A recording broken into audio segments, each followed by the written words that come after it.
نساؤکم حرث لکم، تمہاری بیوی تمہاری کھیتی ہے۔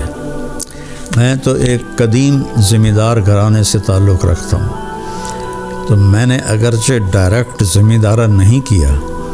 لیکن میں جانتا تو ہوں کہ فصل کو کیسے، کھیتی کو کیسے اگایا جاتا ہے اور کیسے اس کو پروان چڑھایا جاتا ہے۔ کبھی آپ نے دیکھا کسی پاگل کو کہ وہ آم کے پیڑ کو ڈنڈے مار رہا ہو کہ تو ایسواری آم کیوں نہیں دیتے، یا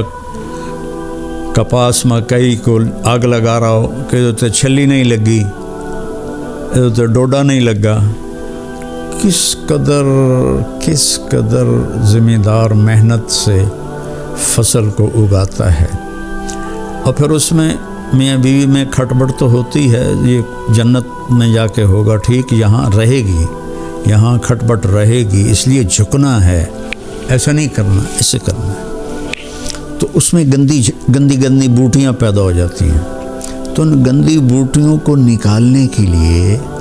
ٹریکٹر کے الگ پتلے ٹائر ہم لگاتے ہیں تاکہ جو کھیتی ہے اس پر ٹائر چڑھ نہ جائے، تو پتلے سے ٹائر ہوتے ہیں، اور پیچھے پتلے باریک حل ہوتے ہیں جو صرف جڑی بوٹیوں کو آرام سے نکال کے باہر پھینک دیتے ہیں، اور جو دو پودوں کے بیچ میں ہوتی ہیں وہ ہم مزدور لے کر وہ کھرپی سے اس کو نکلوا دیتے ہیں۔ تو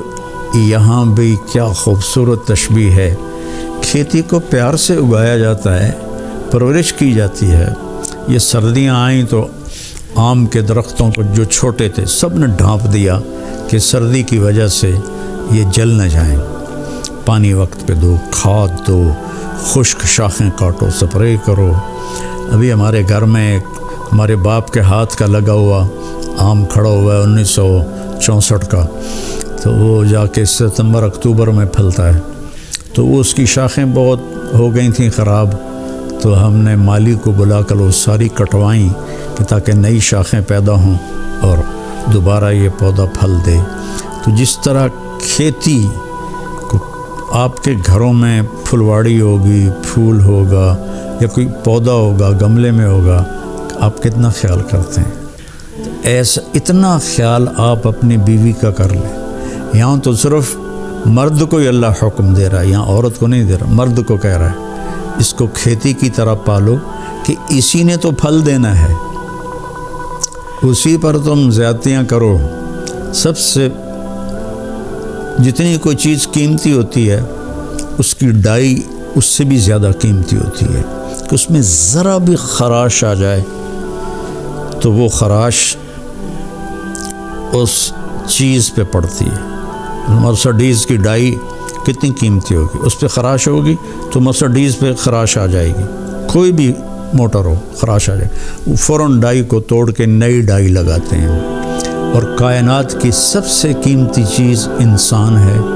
اور اس کی ڈائی اس کی ماں کا پیٹ ہے۔ جب اس پر زیادتی ہوتی ہے اور سختی ہوتی ہے، بدتمیزی ہوتی ہے، جو ہمارے سسرال کا 99% یہی حال ہے، تو وہ اس کی ڈائی اندر سے کریک ہو جاتی ہے۔ پیدائشی طور پر بچے ڈپریشن کا شکار ہو کر پیدا ہو رہے ہیں، کہ وہ جو ماں ڈپریشن برداشت کرتی ہے اور اس کی ڈائی پر اثر ہوتا ہے تو بچہ پیدائشی ڈپریشن کا شکار ہوتا ہے۔ تو اللہ کے واسطے اپنی بیویوں سے حسن سلوک رکھیں۔ اللہ تعالیٰ کہہ رہا ہے وَعَاشِرُوهُنَّ بِالْمَعْرُوفِ، اپنی بیویوں کے ساتھ اچھا سلوک کرو۔ فَإِن كَرِهْتُمُوهُنَّ، اگر تمہیں کوئی بات اچھی نہیں لگتی یا وہ پوری اچھی نہیں لگتی، فَعَسَىٰ أَن تَكْرَهُوا شَيْئًا وَيَجْعَلَ اللَّهُ فِيهِ خَيْرًا كَثِيرًا، تو ممکن ہے اس ناگواری میں اللہ تمہارے لیے بہت بڑی خیر نکال۔